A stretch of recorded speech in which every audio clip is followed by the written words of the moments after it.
Olá, seja bem-vindo a este canal de bênçãos. O livro de Provérbios diz que o generoso prosperará. Seja generoso, deixe seu like e se inscreva no canal.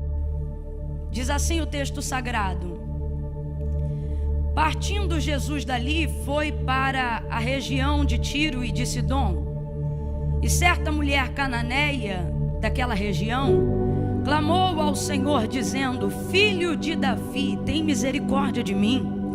Minha filha está horrivelmente endemoniada.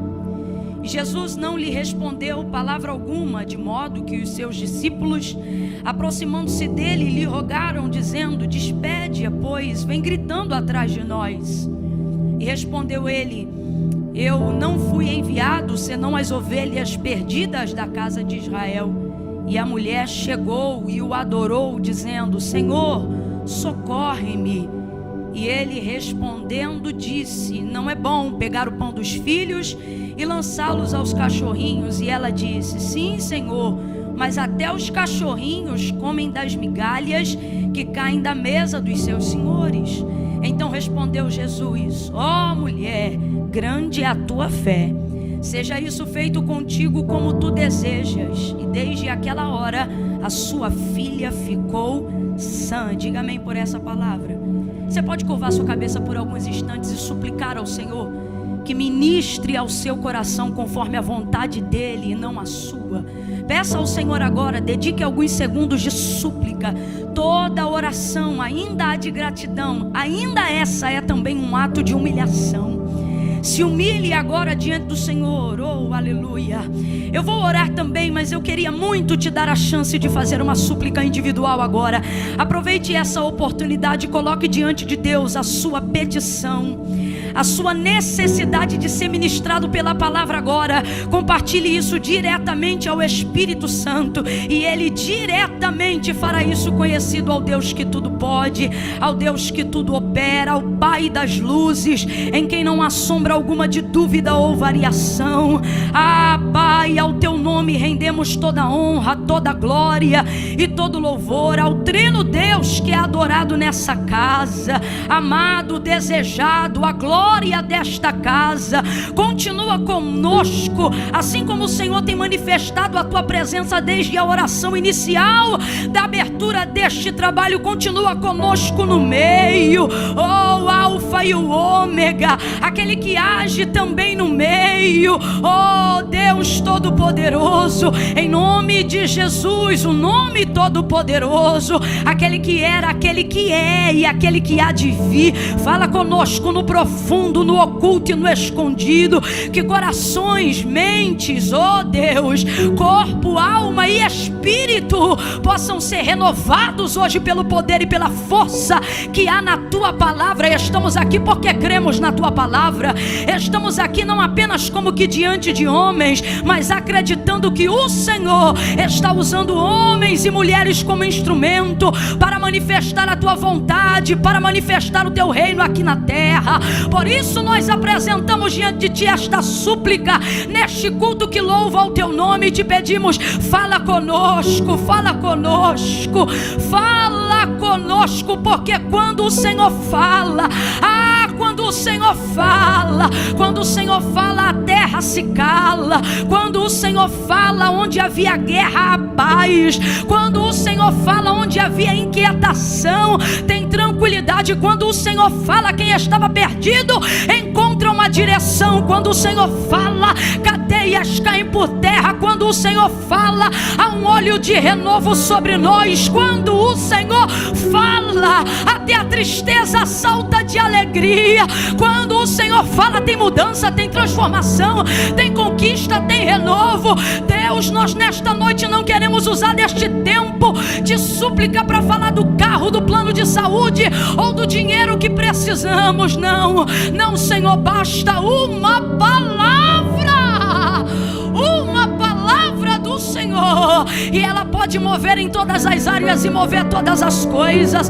Direciona-nos pela tua palavra, como o martelo que esmiuça a penha. Move a tua palavra na minha boca nesta noite, como uma pena na mão de um destro escritor. Usa minha língua nesta noite, que eu diminua e que o Senhor cresça, mas que a tua palavra penetre, divisão da alma, do espírito, juntas e medula, e seja aprovada, ó Deus. Oh, organizando mente e coração. Fala, Deus, fala conosco, Senhor, e glorifica, glorifica, glorifica, glorifica, glorifica o teu nome nesta noite. Que a mesma atmosfera que é sobre nós aqui e agora alcance as vidas reais que estão nos acompanhando pela rede virtual agora. Tu podes fazer isso, Senhor, faça para a glória do teu nome. Nós oramos e te agradecemos de todo o coração. Quem acredita, diga amém. Quem acredita, diga assim, olha, fala, Deus, fala, Deus. Quem sabe, diga, toca-me.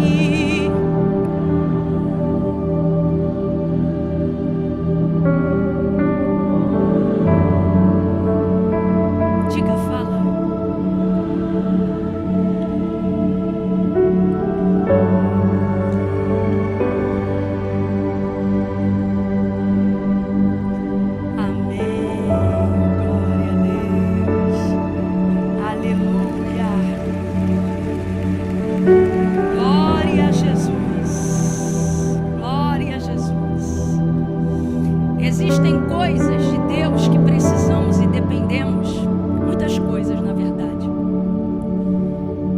e elas só podem vir mediante uma busca intensa. O que isso significa? Significa que é algo não programado, é algo que a priori parece que aquilo que eu preciso não estava num plano do divino, não estava caminhando de acordo com a sua vontade diretiva, ou seja, foge daquela ótica do Deus que faz porque quer fazer. E a gente acaba observando a história da vida da mulher cananeia por esse prisma. É o próprio Jesus que deixa isso claro diante da busca dela, quando ela clamando, ele não lhe responde palavra alguma, e os discípulos, e a gente ainda não tem certeza se querem que ela se cale pelo constrangimento do seu grito, ou se acreditam que a compaixão de Jesus imediata pode evitar aquela situação. Ou seja, de uma forma ou outra, é um nível de constrangimento que há ali entre eles. E então Jesus vai revelar aquilo que nós estamos falando nessa noite. E ele vai dizer categoricamente: eu não fui enviado senão as ovelhas perdidas de Israel. O que ele está dizendo? Que num plano de prioridades ela ainda não estava no encaixe. A gente entende com perfeição que depois da morte de cruz, o plano da salvação, o plano da redenção se estendeu sobre todos nós, manifestando a graça comum, a graça redentora de Jesus no Calvário. Quem entende isso, diga amém. Mas isso só depois do plano que revela o plano salvífico completo, né? O plano completo da salvação depois da morte de cruz. Antes desse momento, veja, tudo isso já fazia parte do plano, mas dentro de uma escala ascendente. Tudo isso já fazia parte do plano, mas precisava ser respeitado a ordem das prioridades. E qual era a ordem das prioridades? Primeiro a casa de Israel, primeiro os meus. Por isso o próprio Jesus também revela quando ele diz: vim para o que eram meus, mas eles não me receberam. Ou veio para o que eram seus, mas os seus não o receberam. Então tem uma escala de prioridade que ela não se encaixa. Tem uma ordem nessa fila que ela não se encaixa. Porém, assim como qualquer pessoa que está aqui, ela também está vivendo uma circunstância não programada. E são circunstâncias não programadas que manifestam em nós buscas intensas. Ocorre que ela tem uma filha, e o texto vai dizer miseravelmente endemoniada. É interessante porque, a grosso modo, a gente costuma até falar, né, endemoniado, mas não é endemoniado, é endemoninhado. Sugestão de ninho de demônios, nível de possessão absoluta. Então, ela já está dentro de uma circunstância que não tem mais o que fazer. Mas essa mulher, ela tem uma característica que revela o propósito da busca. E é isso aqui, gente, que eu vou falar agora, que o Espírito Santo de Deus nos conduz pela revelação do texto, que nós precisamos ter para conseguir ter intensidade em buscar aquilo que não estava no plano, mas é necessário. O que, Camila? Ela tinha uma capacidade de discernimento que muitos crentes às vezes não têm. Ela conseguia discernir como a filha dela estava e quem a filha dela era. Como ela estava endemoniada, quem ela era? Minha filha. Veja, essa mulher tem clareza no entendimento de que como a filha dela está, não muda para ela quem a filha dela é. Isso dá a ela possibilidade de busca. Isso dá a ela esperança na busca. Isso dá a ela vontade de buscar. Isso dá a ela desejo de seguir. E por que não dizer até perseguir Jesus? Porque na verdade, se você for analisar todo o texto, tanto em Mateus 15 quanto em Marcos 7, onde a gente percebe o mesmo relato, você vai perceber que na verdade essa mulher não se aproveitou de uma única oportunidade, mas ela já estava no encalço de Jesus e viu a oportunidade se aproximando, mas ela já sabia quem ele era, e isso prova que ela já o buscava, já o seguia de alguma forma, nem que fosse por um período curto de tempo, e não importa quanto tempo, Deus está disposto a manifestar algo diante de qualquer busca, desde que ela seja significativa, desde que ela seja verdadeira, desde que ela seja generosa, e acima de tudo, desde que ela seja movida por amor. Essa mãe, ela conseguiu entender que a filha dela não nasceu daquele jeito. Há algumas traduções que diz assim, a minha menininha, e é a colocação traduzida correta do grego, a minha menininha, porque quando você revela isso na posição de uma mulher naquela época, significava alguém que não atingiu ainda nem os seus 15 anos de idade. Então literalmente a sua menininha. Que tipo de vida tão desgraçada, alguém que ainda não conseguiu atingir os 15 anos, declarou tanta brecha para viver um nível de possessão tão grande, do qual a própria mãe não vive. Mas aí você vai ver a quantidade de deuses que existem entre os cirofenícios, você vai ver a quantidade de deuses que é adorado entre os cananeus, a quantidade de legalidade que existe dentro dessa casa, cria esse nível de manifestação na filha dela. Só que veja a busca e o clamor dela indo atrás de Jesus. Ela já começa, e ela não chama Jesus, ela já começa dizendo, Senhor, filho de Davi. E quando ela diz filho de Davi, ela não está fazendo só noção da hereditariedade da casa do Nazareno, mas ela está fazendo menção do Messias. Ela está dizendo, eu creio na profecia, minha casa não é de profetas, mas eu creio na palavra. Olha o que ela está fazendo, ela está reconhecendo o senhorio de Cristo com uma frase. E ela sabe reconhecer a autoridade, sabe, porque era uma casa e uma nação que tinham muitos deuses, mas ela agora vai clamar a único, e o S é maiúsculo. Ela diz, Senhor, filho de Davi, tem misericórdia de mim, que minha filha está miseravelmente endemoniada. Olha o que ela está dizendo, gente. Eu venho de uma casa de muitos senhores, mas agora eu vim clamar o Senhor de todos. Não há aqui uma confissão pública literal de fé, como é costume no nosso meio hoje, ou mais apropriada como indicação da própria palavra, mas há aqui uma confissão pública de fé, ainda assim manifestada num grito de necessidade. Ela percebeu quem podia salvar a casa dela. Agora, olha que coisa interessante, essa busca não estava programada, ela aconteceu por causa da condição da filha dela. Então existem áreas na nossa vida, e é isso que o Espírito Santo está passando em revista nessa noite aqui, a fim de nos proporcionar, que não estão no plano diretivo. Assim como algumas necessidades incorrem aqui no que já foi falado, o que sucede ao justo também sucede de igual forma ao ímpio. Ainda assim acontece, porém a busca pode determinar. A forma como você busca tem o poder de determinar, não como começa, mas como termina. Essa mulher, ela entendia isso. Agora, ela vai ter um tipo de comportamento que deixa os discípulos, como eu já disse, numa posição constrangedora. Eu escrevi aqui essa frase para não esquecer. O Senhor falou assim comigo: diga ao meu povo que existem circunstâncias que te levam a um nível de busca tão intensa que a exposição se torna inevitável. E o que revela a intensidade da busca? A circunstância.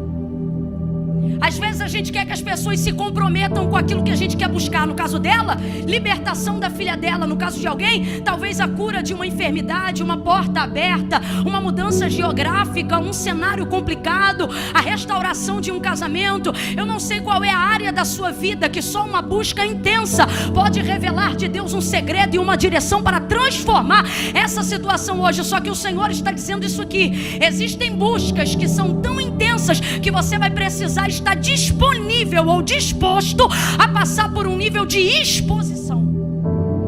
Irmão, tem coisa que mesmo que você não diga nada a ninguém. Eu estava ali meditando no texto e lembrando, eu conheci um camarada que jejuava tanto. E depois eu conheci a circunstância da vida dele, porque que ele jejuava tanto. A vida dele realmente dependia de uma consagração intensa, e a vida era literal, não apenas a vida espiritual. E ele precisava intensificar. Só que ele não tinha costume de falar que jejuava. Ele, de fato, buscava isso no secreto. Mas ele buscava tanto que o estado de magreza revelou o tamanho da busca. Porque a gente via que emagrecia e perguntava: tá doente? Não. Tá passando necessidade? Também não. E aí um dia eu não aguentei. Estreitei ele num canto porque eu tinha receio de que ele estivesse passando alguma necessidade com dificuldade de falar. E enquanto eu estou perguntando para ele o que se passa, e aí ele me conta a circunstância dele e diz o porquê que ele precisava ficar de jejum. Gente, ele estava furando o buraco no cinto.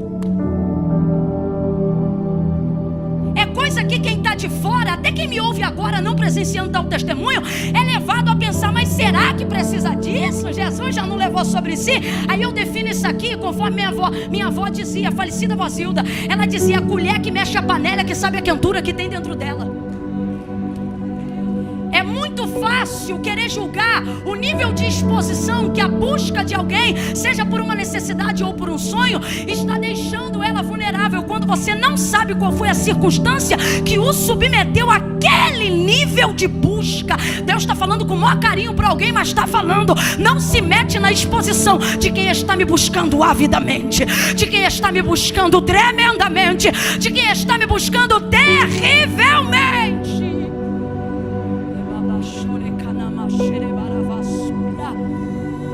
Se prostrou e adorando. Aí você não vai ver aquele clamor todo no início: filho de Davi, tem misericórdia. Não, aí você só vai ver ela dizendo assim: Senhor, socorre-me. Socorre-me de quê? Não precisa dizer, porque tu não me respondeu na hora, mas ouviu tudo que eu estava falando. Aí ele olha para ela e diz: mas não convém. Eu vou falar isso aqui, você vai entender. Não convém pegar o pão dos filhos e deitá-los aos cachorrinhos. Qualquer pessoa pensa: tadinha. Só que ela conhece. O termo original não é cachorrinho, o termo original é cão. Qual é o termo original? Quando você se refere a alguém na condição dela, de acordo com os judeus, você não diz cachorrinho. Por que não diz cachorrinho? Porque cachorrinho é o termo usado para servo de dentro de casa. Ou seja, alguém que não tem o sangue, alguém que não é judeu, mas está em casa, mas serve em casa, respeita os costumes da casa, obedece os donos da casa. Os servos não livres são cachorrinhos. Então presta atenção. Quando ele diz não convém, ele não diz sai cão. E ela entende, porque o tratamento de um judeu para um samaritano, para um cananeu, era cão. Por que em João 4 aquela mulher tem dificuldade de entender que Jesus está pedindo água, mas não tem cântaro? Porque ele está disposto, se fosse o caso, a beber no cântaro dela. Mas não entra na cabeça dela, assim como não entra na sua cabeça ter sede e, ao invés de ir na geladeira, pegar a cumbuca do cachorro e entornar na goela. Entra na tua cabeça isso? Era a mesma coisa, gente. Não convinha por isso. Outro exemplo: quem tem cachorro de estimação em casa aí, levanta a mão. Cachorro. Como é que você trata seu cachorro? Igual você trata cachorro de rua? Não. Cachorro da rua vem passando e você não sabe de onde ele vem, você vai dizer: sai! Sim ou não? Sim ou não? É difícil você encontrar alguém disposto a acariciar todo cachorro. Você não sabe de onde vem. Veio o cão e disse: sai! Eu já fui muito perseguida por cachorro. Eu já entrava na rua quando eu vinha da escola com um pedaço de pau na mão. Era uma cachorrada lá em casa, na rua. Já vinha já moto. Ih, me deu muito livramento minha canela. Quantas vezes passando, eu não sei, eles ficam endemoniados quando ouvem o barulho da moto. Eduardo tinha uma titanzinha, uma beizinha, rapaz. Eduardo ia na frente, eu dizia, corre, que o cachorro quer pegar minha canela. Eduardo, o cão tá furioso. Com o cão eu dizia isso, sai. Agora tinha cachorro em casa. Tinha um cachorro, um labrador lindo. Sabe qual era o nome dele? Denzel. Que eu gosto do Denzel, eu gosto. Chegava Denzel. Minha mãe também já teve um, né, mãe? Stallone. Lá em casa a gente gosta muito de filme. Stallone era da minha mãe. Cachorro de casa entra em casa. Agora vamos lá, presta atenção pra você entender. Cachorro de casa é tratado igual cachorro da rua? Mas ele tem tratamento, sim ou não? Ele não bebe água no copo que você bebe, mas ele tem a cumbuca dele, sim ou não? Ele não dorme com a coberta que você dorme, mas ele tem o cantinho dele, sim ou não? Ele não mora numa casa grande como você, mas ele tem a casinha dele, sim ou não? Quando Jesus diz, não convém pegar o pão e deitá-los aos cachorrinhos, ela que é da cultura e sobretudo serva portuária de Tiro e Sidom, ela entende. Se ele dissesse não, era cão. Mas como ele disse cachorrinho, o que ele está dizendo é, não posso fazer tudo, mas vou fazer o que posso. Ela entende, por isso ela diz, sim, Senhor. Mas também os cachorrinhos ficam aonde? Na rua? Debaixo da mesa do dono da casa. Eles também comem das migalhas. Sabe o que ela está dizendo? Eu entendo que na mesa eu ainda não posso me assentar, porque isso só vai acontecer depois do Calvário. Quem entendeu, diga amém. Mas enquanto não chega lá, e por que não chega lá? Porque tu está vendo a minha condição, eu não posso esperar. Faz alguma coisa por mim agora, aí ele não aguenta. Quando ele vê que você entende, ele não aguenta. Oh, mulher, é difícil trazer surpresa a Jesus, mas busca intensa traz surpresa. Grande é a tua fé. Vai em paz.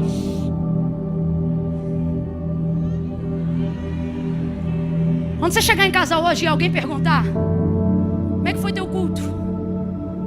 Toda a tua resposta vai depender de como você buscou o Senhor nesse culto. Às vezes, não vou falar, às vezes entra mal e sai pior. Por quê? Porque o culto não é bom? Não, porque tua busca não é boa. Quando a busca é boa, irmão, não interessa quem prega, não interessa quem canta, não interessa nem quem está dirigindo. Quando a busca é boa, oh meu Deus do céu, oh meu Deus, você termina o culto e alguém diz, como você está? E você diz, eu estou em paz, eu estou em paz. Ele disse, vai em paz e seja feito como tu queres. E desde aquela hora sua filha ficou sã. Ela recebeu tudo o que ela queria naquela hora.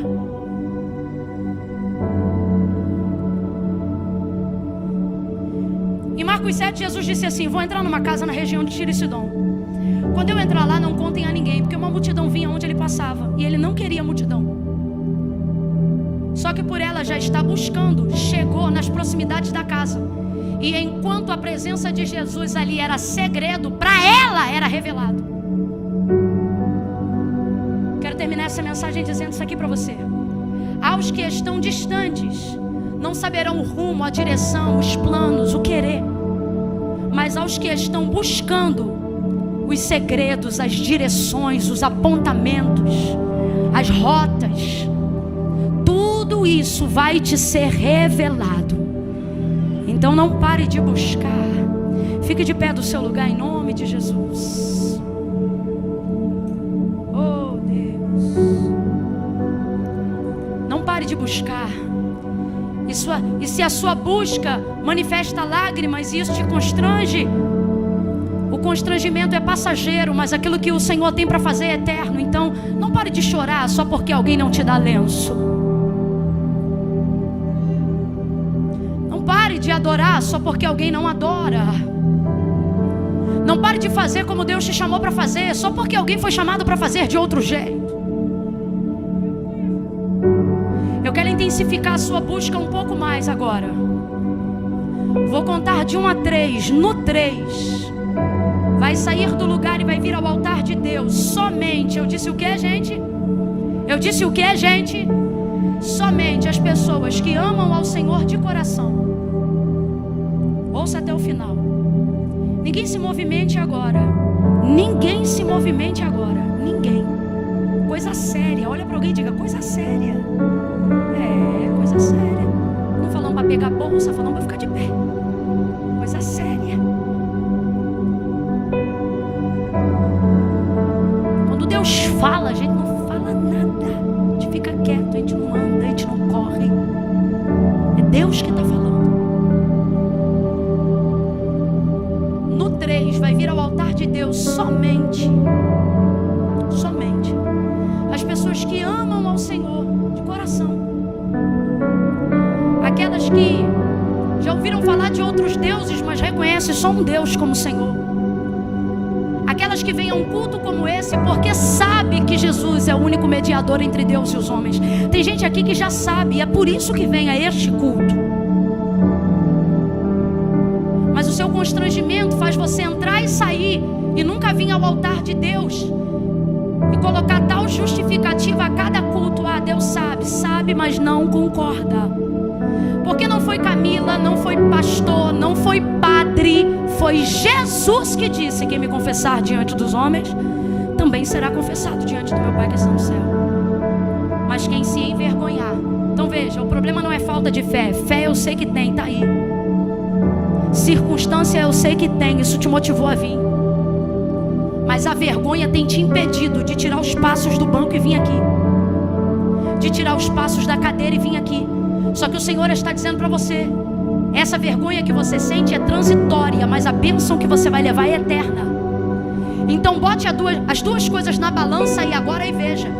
No dia que eu entreguei minha vida para Cristo, foi num culto de domingo como esse. Nesse dia, atipicamente, o baile estava aberto, porque o baile era sábado. Eu ia para o baile funk no sábado e no domingo eu ia para o culto. No domingo teve um baile especial. Você acredita que eu fui para o culto com a roupa do baile? Porque eu já pensava, quando o culto acabar eu vou. Fui de bermuda, barriga de fora, camisete do piu-piu e tênis camuça. Uma pena de graça. Eu nunca tive uma barriga sarada, nunca. Pensando. Aí eu dizia na hora do convite, porque não é apelo, hoje não é apelo, é 1, 2, 3, quem crê vem. Apelando a gente está a 1 hora e 7 minutos.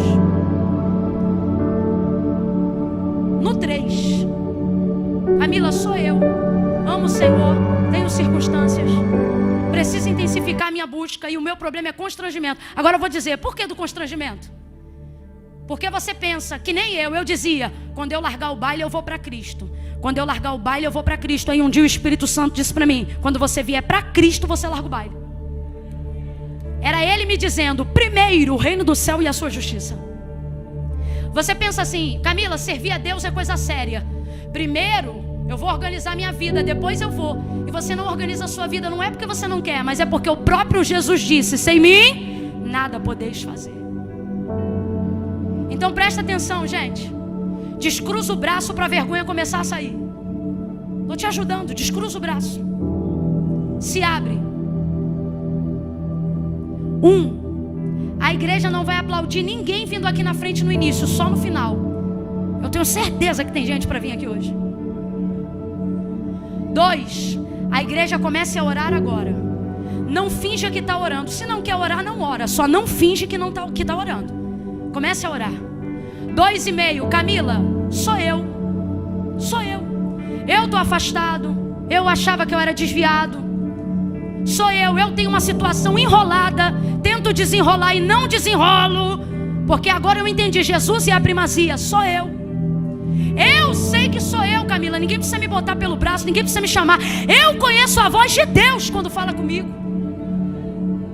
Está aí na galeria e está dizendo assim: ai, mas é muito longe. Longe é o céu sem Cristo. Se tiver na galeria, você vai pegar o corredor, vai descer e vai chegar aqui na frente. Intensifique a sua busca hoje. Camila, mas eu tenho uma situação aí para resolver. Você só vai resolver lá, se resolver aqui primeiro com Deus. A minha vida não mudou do dia para a noite depois que eu entreguei a vida a Cristo, não. Mas mudou a partir do dia que eu entreguei a minha vida para Cristo. Não adianta. Sem Cristo não vai, sem Cristo não dá. Dele é o querer e dele é o efetuar. efetuar. É Ele que ajuda você a honrar a aliança. É Ele que te cobre com o sangue dele. É Ele que te dá a evidência do perdão e do Espírito Santo. Não é Camila que está te chamando. Camila não te garante. Foi Jesus que disse: vinde a mim todos vós que estáis cansados. Foi Jesus que disse: vinde a mim todos vós que estáis oprimidos, sobrecarregados. Foi Jesus que disse: e eu vos aliviarei. Ele disse: eu não estou te chamando para te condenar, mas se você não vier, você já se condenou. Eu estou te chamando para te dar alívio. Eu estou te chamando para te dar consolo. Eu estou te chamando para te ajudar na obra da libertação. Camila, mas eu tenho um problema tico-tico no fubá. Vem você, o tico-tico e o fubá. Coloca isso no altar de Deus hoje. Conserta a tua vida. Só Ele pode fazer isso. Camila, eu sou de uma igreja aqui perto. Estou com muita vontade de ir aí na frente receber uma oração. Posso ir? Não, não vem que eu não estou te chamando. Só estou chamando hoje aqui cananeu que comeu migalha debaixo da mesa, mas agora entendeu que o pão está na mesa e tem uma cadeira para você. Jesus Cristo, o pão vivo que desceu do céu. Camila, eu quero reconhecer. Camila, eu posso ficar aqui no meu lugar? Deus sabe, mas não concorda. Há um livro lá em cima chamado Livro das Obras. Qual é o nome do livro? Qual é o nome do livro? Bora, meu povo, Livro das... Lá não entra o que eu gostaria de fazer.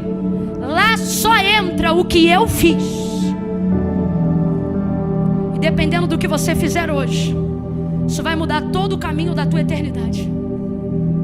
Então, por fim, 3. Camila, sou eu. Sua última chance. Sai do lugar e vem agora. Vem agora, vem. Pastor Silas. Vem.